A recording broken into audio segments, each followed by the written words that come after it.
To begin, start on all fours. Place your toes on the floor and push yourself off of the ground. Slowly push backwards, maintaining a straight spine. It is okay if your heels are not completely flat on the floor.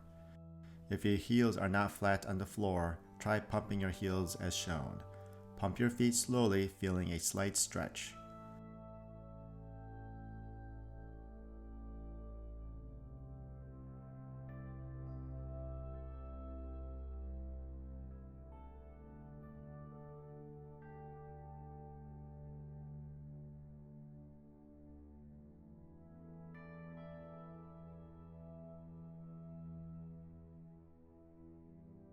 A yoga block can be used to help in the beginning phases of the progression.